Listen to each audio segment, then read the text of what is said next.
Falamos que há diferentes tipos de organizações e existe entre as organizações as empresas, que são os tipos predominantes de organização.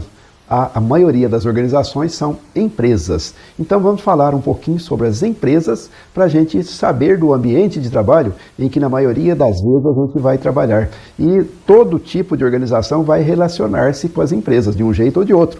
Então eu não sou uma empresa, eu sou uma organização sem fins lucrativos, mas eu vou me relacionar com a empresa. Então nós precisamos conhecer bem este tipo de organização para interagir bem com ele ou para viver bem dentro de uma empresa produzindo lá o que é necessário. Nós já falamos de alguns componentes universais das organizações, né? Todas apresentam, sejam empresas, sejam não empresas. Todas têm de produzir valores para a sociedade, todas têm de ter um propósito bem claro, né? Uma missão, todas têm um conjunto de recursos, todas têm de apresentar resultados. Agora vamos falar de tudo isso numa perspectiva desse tipo específico de organização, que é a empresa, né?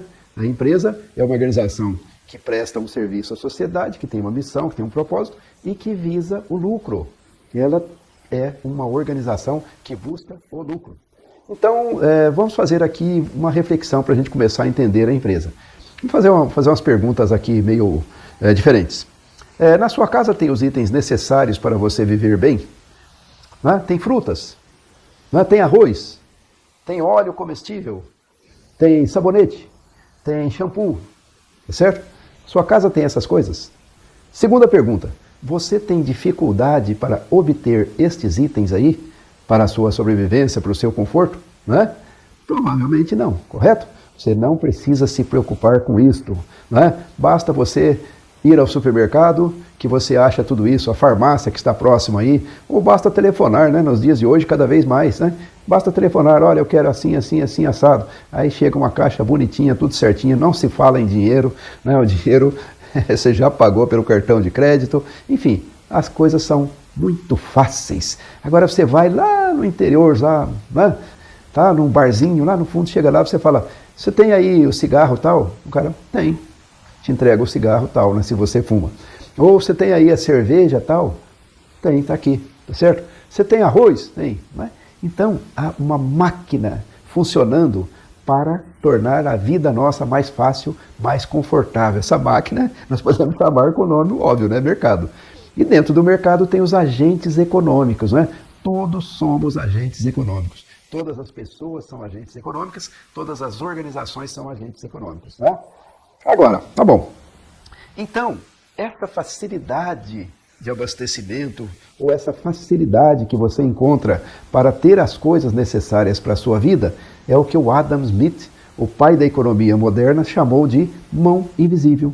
Ele disse, não é pela caridade, não é pela benevolência que o padeiro faz pão. Ele faz pão buscando o próprio interesse dele, porque ele quer ganhar dinheiro, tá certo? Ele precisa sobreviver, ele precisa trabalhar. Então o trabalho dele é produzir pão, e ele faz pão para você com toda alegria, porque sabe que assim ele vai ganhar o dinheiro dele e vai sobreviver.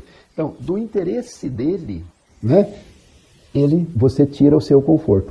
Então, a junção do interesse dele com o seu interesse cria a mão invisível. Todas essas coisas funcionam extremamente bem, né, sem que haja necessidade de caridade, benevolência, planejamento. Eles planejaram tudo, todo mundo... Não, as coisas acontecem meio que naturalmente, né? É a mão invisível do mercado, que é extremamente eficiente. Agora vamos fazer outras perguntas, né?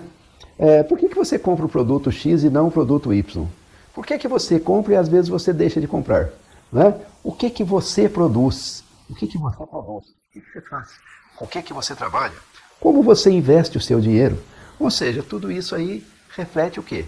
Os seus interesses próprios. Buscando os seus interesses próprios, você vai interagir no mundo do mercado e vai permutar coisas. Então, a empresa é exatamente isso. Que está inserida num sistema de mercado, que nesse sistema de mercado ela precisa ser extremamente eficiente, porque mais do que um órgão do governo, por exemplo, se o órgão do governo não for muito eficiente, a gente reclama, demora um tempo até eles corrigirem. Empresa não, empresa no dia seguinte ela está tendo problema, está tendo denúncia e assim vai. Então, eis aí, as empresas prestam um serviço imenso à sociedade. Provavelmente por isso é que o número de empresas é tão maior do que o número de outros tipos de organização. Né? Muito mais empresa. Nós vamos trabalhar, provavelmente quem trabalha em administração vai trabalhar a maior parte do tempo dentro de empresas ou interagindo com empresas. Então isso é a empresa. Agora vamos ver aqui algumas características fundamentais da organização chamada empresa. Vamos lá. Muitas vezes as pessoas pensam na empresa, elas pensam no capitalista na frente do seu negócio, o empreendedor ambicioso, né, querendo tirar dinheiro de todo mundo. Às vezes se há até uma visão negativa da atuação do investidor, do capitalista, do empreendedor, etc. Mas a visão moderna de empresa, e é uma visão adequada, é a visão de que quem é que está no comando da empresa, na verdade não é o único dono da empresa. Ele não manda na empresa, né? Ele controla a empresa, mas ele tem de dar satisfação para muita gente. Ele não está ali sozinho, não. Então existem os chamados stakeholders. Stakeholders, para traduzir para o bom português, nós podemos chamar isso de partes interessadas. Há um conjunto de partes interessadas na empresa. Então, partes interessadas, os cotistas, né? Se for uma empresa limitada, os cotistas, os sócios, né? Os acionistas ou investidores, se for uma empresa de maior porte, tá certo? Os empregados da empresa. O empregado está lá, mas ele é dono também, ele tem direitos. Por que ele tem direito? A cada mês que ele trabalha, por exemplo, ele acumula direitos.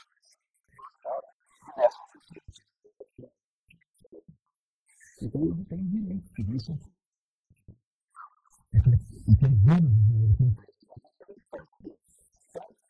Existem os acionistas, investidores ou cotistas, existem os empregados, que são partes interessadas também, existem os clientes, né? Tem muito cliente que paga antes, agora precisa receber a mercadoria. Então a empresa tem uma mercadoria dele lá para ser entregue, né? Os clientes são partes interessadas nas empresas também. Existem os fornecedores, aqueles que que criam bases, estruturas para servir a empresa e que vão fornecer para ela matéria-prima, vão fornecer produtos semi-acabados, vão fornecer serviços. E esses são partes interessadas na empresa também. A empresa usualmente deve para eles têm contratos de fornecimento com a empresa e assim por diante. Tem os distribuidores, são aquelas pessoas que pegam os produtos da empresa e levam para frente, levam até o consumidor final, o cliente final. Tem o governo, que é parte interessada em todas as empresas, né? Por isso que quando se fala em privatização, é uma ideia inteligente, né, gente? Porque, veja bem, o governo vai arrecadar impostos de todo jeito. Tem empresa que ele não faz nada, simplesmente cruza o braço e arrecada impostos, né? Não precisa ser sócio da empresa, é melhor arrecadar sem dor de cabeça. Então, o governo é parte de qualquer empresa brasileira. E os parceiros os mais diversos, né? Organizações que entram em combinação com aquela para produzir isso, produzir aquilo, para partilhar tecnologia, para partilhar capital, para partilhar estrutura. Então, quer dizer, o mundo da empresa é um mundo rico. Não é uma coisa assim de um capitalista ali fornecendo. Isso no passado muito remoto talvez tenha sido assim. Tá? Então, voltando às empresas. A empresa tem maior dependência de resultados. Ela é mais cobrada por resultados, ela tem de ser mais eficiente. Usualmente as empresas são muito mais eficientes do que as não empresas. Usualmente elas são mais eficientes. Elas têm maior exposição ao risco, porque elas estão numa concorrência mais feroz, elas são investimento de risco, elas são mais expostas ao risco. Elas têm maior pressão do ambiente. O ambiente pressiona mais a empresa do que outros tipos de organização. Elas têm maior concorrência, elas têm maior necessidade de inovação e por isso elas adquirem maior capacidade de inovação também. Em geral elas mobilizam dinheiro, mobilizam recursos, trabalham duro por causa da concorrência e assim por diante. E usualmente elas têm maior exigência em relação aos seus empregados. Né? O funcionário público, muitas vezes, ele está muito protegido, de tal maneira que o chefe às vezes não consegue fazer com que ele possa aderir a uma determinada política, uma determinada determinação da organização. Na empresa, às vezes o cara vai para a rua e está resolvido, né? Então é uma coisa bem mais agressiva. Esse faz parte do mundo em que eu vivo a vida inteira minha como empreendedor, como consultor, como empregado de outras empresas, o mundo do mercado. A coisa aqui é dura. Então, este é o mundo das empresas. Empresas prestam um tremendo de um serviço para a sociedade, buscando os seus próprios interesses. Então, na busca dos interesses delas, elas satisfazem os nossos interesses. E a tal de mão invisível, do Adam Smith, funciona. Ele viu isso lá no passado e isso está presente hoje. As coisas funcionam por causa da mão invisível. É isso aí. Então vamos partir para o nosso próximo vídeo.